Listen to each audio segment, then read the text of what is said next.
Gagasan itu asupan pokok demokrasi berkualitas. Gagasan mesti dipertarungkan. Yang terbaik akan menang. Semakin banyak politik gagasan mengisi panggung, politik identitas tak punya tempat bernaung. Simak Gagasan UKI. Assalamualaikum warahmatullahi wabarakatuh. Salam sejahtera untuk kita semua. Om Swastiastu, Namo Buddhaya, salam kebajikan. Teman-teman, semenjak kedatangan Pak Prabowo ke PSI, beberapa minggu lalu terjadi kehebohan luar biasa di jagat politik nasional. Dampak dari kunjungan tersebut, PSI dihantam fitnah keji bertubi-tubi. Ada yang bilang gara-gara kunjungan Prabowo tersebut, ramai-ramai kader PSI di Palembang mengundurkan diri. Padahal itu adalah kejadian beberapa bulan yang lalu ya, dan itu bukan mengundurkan diri, dipecat. Lalu ada juga yang bilang PSI didanai dan dikendalikan oleh Cendana melalui kader-kader Partai Berkarya yang katanya setuju dengan nilai-nilai yang dianut PSI dan akhirnya memutuskan untuk bergabung dengan PSI. Nah, terkhusus fitnah yang kedua ini nih. Ini yang mau saya bahas. Jadi begini, beredar di WAG narasi yang sebenarnya cukup panjang ya. Narasi yang berjudul ada Tommy Soeharto di balik perilaku politik Ade Armando dan Grace Natali. Ini menurut yang tertera ya, ditulis oleh Anton D.H. Nugrahanto. Sebenarnya narasi ini panjang seperti yang saya bilang tadi, tapi saya akan sampaikan bagian intinya. Jadi yang disebutkan oleh narasi yang diduga ditulis oleh Anton D.H. Nugrahanto ini adalah begini. Akuisisi senyap PSI oleh Berkarya dilakukan oleh tangan kanannya Tommy Soeharto, Andi Badarudin Picunang, yang dulu menjabat sebagai Sekjen Partai Berkarya. Dengan dalih bedol desa Berkarya ke PSI, Andi Picunang menguasai infrastruktur manajemen politik PSI. Bahkan ia diserahi Ketua Dewan Pembina di PSI. Untuk itulah Tommy Soeharto menyerahkan beberapa kantor Partai Berkarya untuk digunakan PSI. Dan sejak penyerahan kantor itu dikatakan PSI tidak punya kedaulatan politiknya dan praktis dikuasai Tommy Soeharto. Lalu ada juga sebuah paragraf yang berbunyi, gagalnya PSI ke parlemen membuat beberapa pendana kecewa dan mengancam cabut dari pendanaan politik PSI. Sementara PSI butuh operasional harian, terutama kebutuhan kantor politik. Disinilah kemudian Tommy Soeharto masuk. Dan ini agak ironis karena Tommy Soeharto yang mendukung kebangkitan Orde Baru dan Soehartoisme sebenarnya berlawanan dengan nilai-nilai PSI yang awalnya diperjuangkan, terutama soal demokrasi sosial. Oke, itu adalah yang dikatakan oleh yang saya duga adalah Anton ya. Grace Natali yang kini menjabat sebagai Wakil Ketua Dewan Pembina PSI, dalam narasi tersebut disebut namanya sebanyak 13 kali. Iya, 13 kali. Sontak tulisan yang diduga dibuat oleh Anton ini kemudian direspons oleh Grace Natali. Tapi sebelum kita masuk ke responsnya Grace Natali ya, mari kita lihat siapa itu Anton D.H. Nugrahanto. DH dari Anton D.H.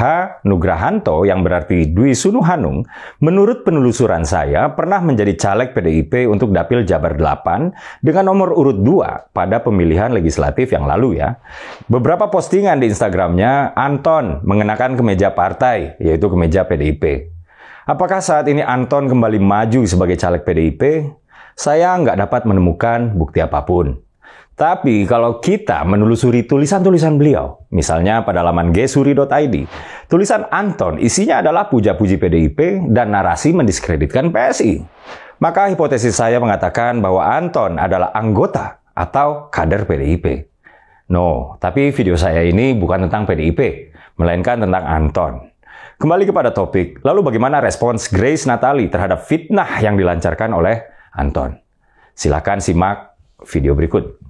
Ada sebuah tulisan yang nulis namanya Anton D.H. Nugrahanto. Coba aja di Google. Nah, Anton D.H. Nugrahanto menulis panjang ya, tapi kita kutip aja nih. Dia bilang gini, atas arahan Tommy Soeharto, Grace Natali menyerang PDI, bla bla bla lah. Terus dia bilang, penguasaan komando PSI sekarang ada di tangan Tommy Soeharto. Apa coba? Karena yang difitnah itu adalah saya, maka saya mau mengajukan proposal tantangan buat Mas Anton D.H. Nugrahanto. Yuk kita ketemu. Face to face. Tempatnya di mana Mas Anton yang pilih. Mau di podcast manapun saya pasti datang. Pilih aja. Saya mau minta Mas Anton untuk membuktikan Cukup satu aja Mas bukti bahwa PSI berada di bawah komando arahan penguasaan Tommy Soeharto. Kalau Mas bisa buktikan, maka detik itu juga saya akan mundur dari perpolitikan Indonesia. Mas Anton gak akan dengar apa-apa lagi dari saya. Ini tawaran bagus banget nih Mas.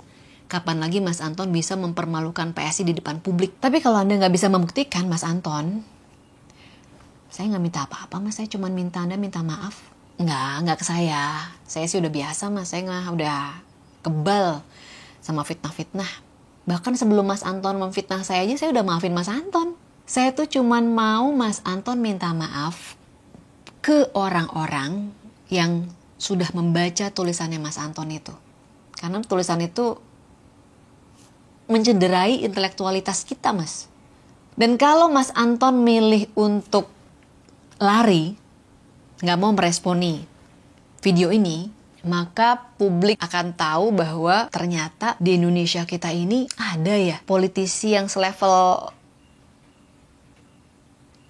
serendah itu, level Anton lah ya kita bilangnya sekarang ya, untuk menggambarkan politisi yang udah jahat, pengecut pula. Level Anton tuh, Anda nggak mau kan julukan politisi jahat dan pengecut itu melekat ke diri Anda seumur hidup? Saya akuin saya punya banyak kekurangan. Saya jauh dari sempurna. Tapi paling tidak, saya nggak pernah dididik untuk menjadi penakut dan pengecut. Jadi buat siapapun yang nonton video ini dan kenal dengan Anton Dehanugrahanto, sampaikan salam saya ya. Kini sudah 5 hari terhitung sejak proposal tantangan debat terbuka itu dilemparkan oleh Grace Natali. Anton masih diam aja. Well, saya sih setuju ya dengan Grace Natali. Kalau hari ini berlalu, hari dibuatnya video ini, dan belum ada respons dari Anton, maka standar politisi jahat dan pengecut itu pantas diberi istilah baru, yaitu politisi standar Anton. Kan nggak begitu harusnya mainnya Pak Anton. Mosok sih, nyerang menggunakan hoax, rusak demokrasi kita. Mau tahu yang sebenarnya soal PSI dan Cendana? Begini, sebuah klarifikasi pernah dilakukan oleh salah seorang ketua DPP PSI, Sigit Widodo. Begini bunyinya.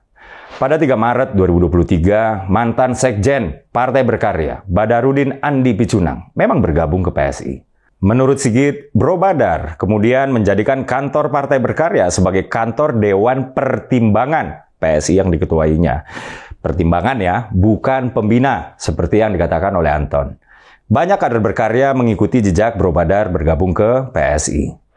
Lalu Sigit melanjutkan, namun penyebar hoax sengaja menghapus fakta bahwa Bro Badar justru kelompok yang berseberangan dengan Tommy Soeharto. Akibat konflik ini, Bro Badar memilih untuk nonaktif dari jabatan Sekjen Partai Berkarya. Masih dari keterangan Sigit Widodo, kelompok yang tidak sejalan dengan Tommy Soeharto inilah yang kemudian melihat PSI sebagai rumah bersama untuk melawan korupsi dan intoleransi, serta berjuang untuk kepentingan rakyat. Mereka kemudian bergabung untuk bersama-sama berkarya dalam solidaritas di dalam PSI, kata Sigit Widodo. Jadi apa yang disampaikan oleh tulisan yang diduga ditulis oleh Anton, kader PDIP ini adalah fitnah keji.